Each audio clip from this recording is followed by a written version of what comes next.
Hey folks, back with another video. Let's dive into what stories got my attention today. First up, the US Department of State has officially loosened restraints on exporting military grade drones. Now, the policy is based on changing the interpretation of the Missile Technology Control Regime.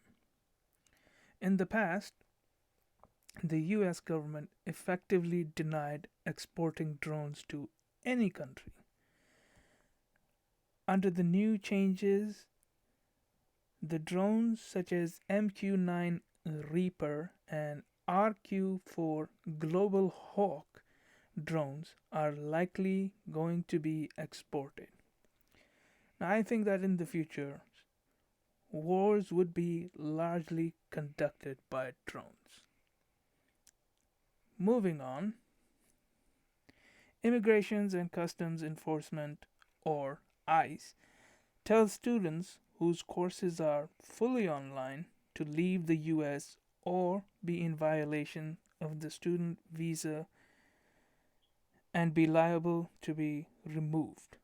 For, for courses that are part online and part in course, those students can stay in the US.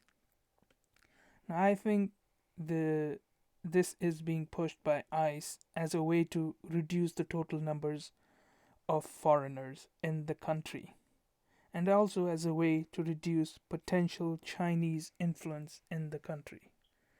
Now, I believe the courses that would be impacted would be liberal arts predominantly. Moving on, US Secretary of State evokes Cold War language, effectively likening China as the Soviet Union.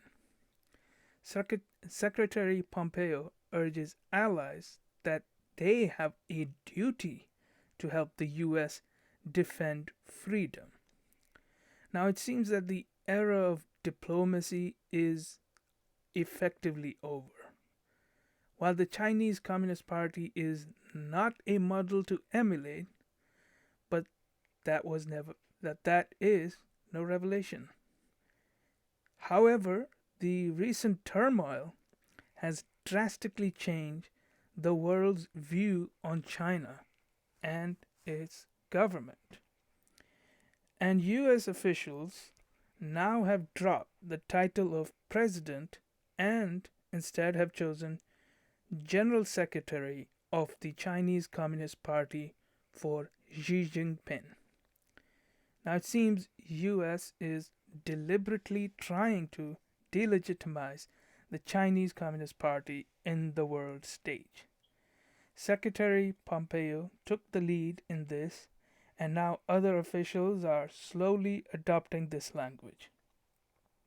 Now I think that the US and Europe must forge a new policy of making the CCP as not representing the people, and the US must allow the exposure of the Chinese Communist Party members' corruption, both domestically in its own country and in various other places.